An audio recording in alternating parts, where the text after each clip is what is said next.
ఎట్లా ఉందన్న మీ నియోజకవర్గంలో ఇప్పుడు ఎలక్షన్స్ రాబోతున్నాయి పార్లమెంట్ ఎన్నికలు? ఏ పార్టీ గెలిచే అవకాశం ఉందంట? పార్టీ ఏముంది, ఫస్ట్ నుంచి బీపీ పార్టీలే నడుస్తుంది ఇక్కడ. ఓకే, బీపీ పార్టీలు ఇప్పుడు టీఆర్ఎస్ నుంచి బీజేపీకి వచ్చిండంట. ఇక ప్రజలు ఏమనుకుంటారేమో, పార్టీ ఉద్దేశంగా వ్యక్తి ఉద్దేశంగా అనుకుంటే బీపీ పార్టీలు గెలవాలంటే ఏ పార్టీ అయినా గెలుస్తాడు. సో బీజేపీలోకి వచ్చిండంటే బీజేపీ రావచ్చు. ఎంపీ ఎలక్షన్ నరేంద్ర మోడీ బాగా పనిచేస్తున్నాడు పిఎంగా. ఇప్పుడు మన స్టేట్లో సీఎం కాంగ్రెస్ వచ్చింది.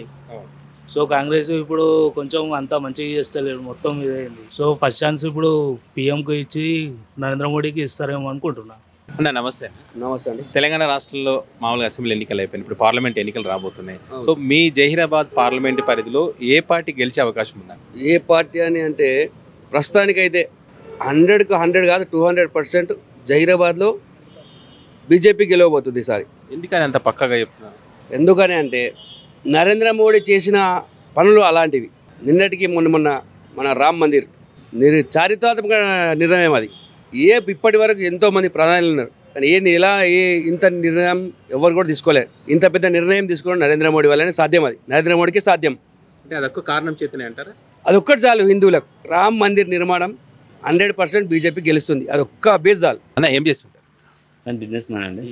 Own business. ఓకే, ఎట్లా ఉందండి ఇప్పుడు ఎంపీ ఎలక్షన్స్ రాబోతున్నాయి? సో మీ పార్లమెంట్ నియోజకవర్గంలో ఎవరు గెలిచే అవకాశం ఉంది? జనరల్గా అయితే ఎప్పటికీ మేము బీజేపీ సపోర్ట్ అండి. కంపల్సరీ ఇక్కడ బీజేపీ గెలుస్తుంది ఈసారి అయితే. ఓకే, ఎందుకంటే ఈసారి గెలిచిన క్యాండిడేట్ ఉంది కాబట్టి. ముందుగా బీవీ పాటిల్ గారు ఆల్రెడీ ఇక్కడ ఎంపీగా చేశారు, ఆయనకు అనుభవం ఉంది. కంపల్సరీ ఆయననే గెలుస్తారని మేము అందరం మనస్ఫూర్తిగా అనుకుంటున్నాం. ఏమైనా పని చేస్తారా ఎంపీగా ఆయన గతంలో? చేశారన్న. ఇప్పుడు రోడ్డు కానీ సపోజ్ ఏదైనా సరే ప్రాబ్లం ఉన్నా కూడా ఆయన మాకు స్పందిస్తారు. ఇక్కడ ఎనీ టైం ఆయనకు మేము ఓటైనా కూడా అందరం అన్ని విధాలా మేము ఆయనకు హెల్ప్ చేయడానికి రెడీగా ఉన్నాం.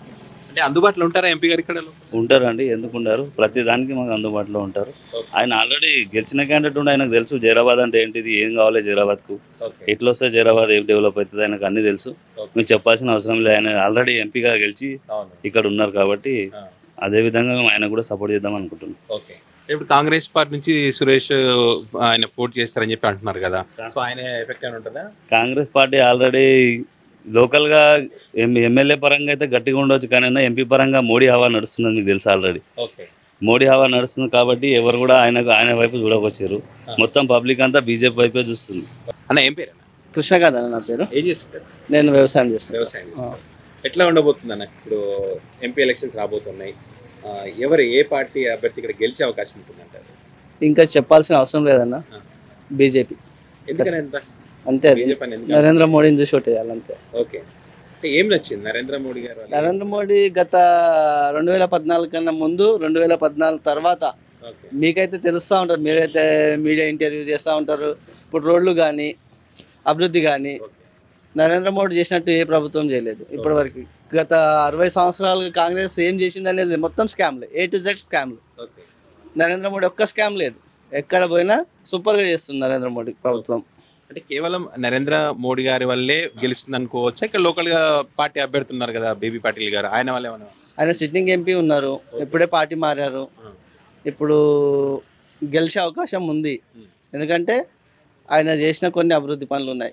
అయితే మేము బీజేపీ సపోర్టర్స్ కాబట్టి ఆయన గత బీఆర్ఎస్లో ఉండే ఇప్పుడు బీజేపీలోకి వచ్చాడు కాబట్టి గెలిచే అవకాశాలు ఎక్కువగా ఉన్నాయి.